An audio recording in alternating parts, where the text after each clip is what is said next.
साल था 1913। British India ने इंडियन कंपनीज एक्ट 1913 को लागू किया। ये एक्ट इंडियन कॉर्पोरेट हिस्ट्री का टर्निंग पॉइंट साबित होने वाला था।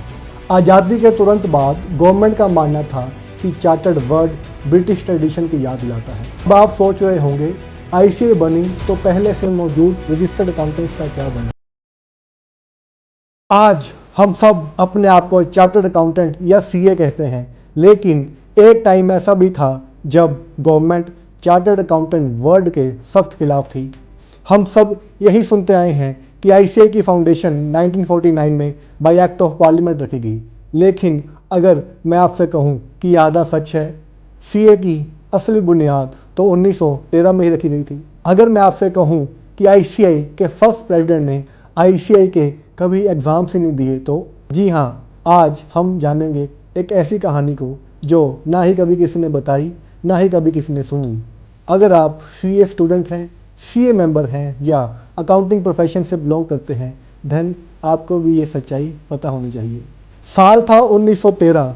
ब्रिटिश इंडिया ने इंडियन कंपनीज एक्ट 1913 को लागू किया। ये एक्ट इंडियन कॉर्पोरेट हिस्ट्री का टर्निंग पॉइंट साबित होने वाला था। इसी एक्ट के बाद कंपनी को अकाउंट्स एंड फाइनेंशियल रिपोर्टिंग करना मैंडेटरी हुआ एंड ऑडिट की प्रोविजन को फॉर्मल रिकॉग्निशन मिली। बट अब सबसे बड़ा सवाल कि ऑडिट करेगा कौन। उस टाइम ना ही आईसीए थी और ना ही सीए। हाँ, दुनिया के अन्य हिस्से जैसे कि स्कॉटलैंड एंड यूके में चार्टर्ड अकाउंटेंट थे, बट नॉट इन इंडिया। लेकिन कंपनीज को ऑडिटर्स की रिक्वायरमेंट थी और यहीं से अकाउंटिंग प्रोफेशन की डिमांड बढ़ने लगी। यूँ कहें कि 1913 में ही चार्टर्ड अकाउंटेंसी की बुनियाद रखी गई थी। 1913 के बाद ऑडिट की डिमांड तो बढ़ने लगी, लेकिन ऑडिटर की क्वालिफिकेशन और एलिजिबिलिटी का कोई स्ट्रक्चर्ड फ्रेमवर्क नहीं था। धीरे धीरे अकाउंटिंग प्रोफेशन को रेगुलेट करने की जरूरत महसूस हुई और गवर्नमेंट लेके आई GDA in 1918, which means government diploma in accountancy. यही से आर्टिकलशिप की बुनियाद रखी गई, जो कि आज सीए कोर्स का सबसे इम्पोर्टेंट पिलर है। यूँ समझें, सबसे पहले ऑडिट की रिक्वायरमेंट समझी गई, फिर ऑडिटर्स की डिमांड बनी और फिर प्रोफेशन को रेगुलेट किया गया। अब आते हैं साल 1913 में। 1913 से लेकर 1930 तक कोई रेगुलेटरी बॉडी ना होने के कारण जिस सोच के साथ ऑडिट को इंट्रोड्यूस किया गया था उसको अचीव नहीं कर पाए।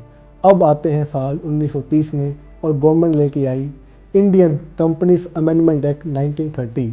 इसी एक्ट के अंदर एक सेंट्रलाइज रजिस्टर्ड ऑफ अकाउंटेंट की प्रोविज़न क्रिएट की गई और ऑल अक्रॉस कंट्री एक स्टैंडर्डाइज एलिजिबिलिटी को तय किया गया, जिसके बाद लागू हुआ ऑडिटर सर्टिफिकेट रूल 1932 और जन्म हुआ रजिस्टर्ड अकाउंटेंट का। गवर्नमेंट एक रजिस्टर मेंटेन करती थी। जिन अकाउंटेंट्स का नाम इस रजिस्टर्ड के अंदर दाखिल होता था उन्हें रजिस्टर्ड अकाउंटेंट कहा जाता था।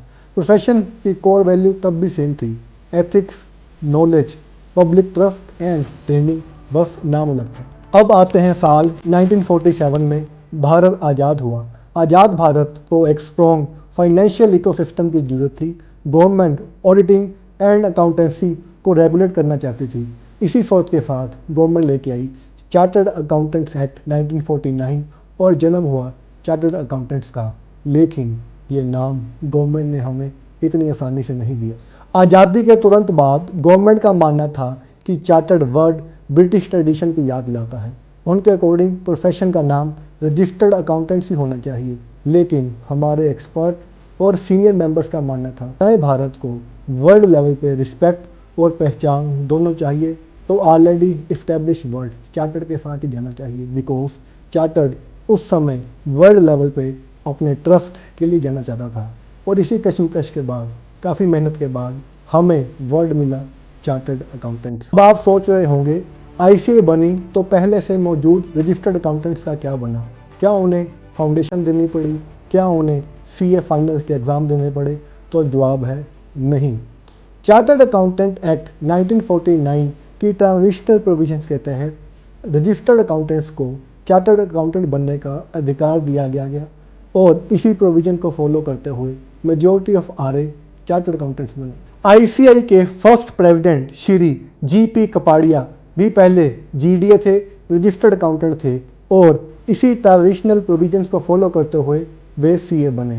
यूँ कहें कि हमारे फर्स्ट प्रेसिडेंट ने ICAI की मॉडर्न हिस्ट्री के एग्ज़ाम्स कभी दिए ही नहीं, बिकॉज हमारा प्रोफेशन इंस्टीट्यूट उस समय ट्रांजिशन फेज में था। ये एक ऐसा हिस्टोरिकल फैक्ट है जो बहुत कम लोग जानते हैं।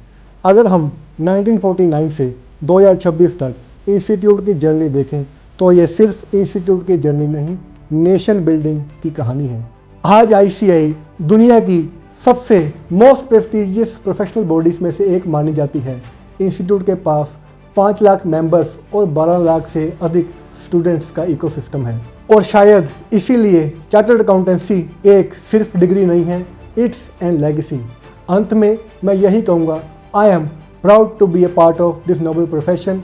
आई am proud to be a chartered accountant.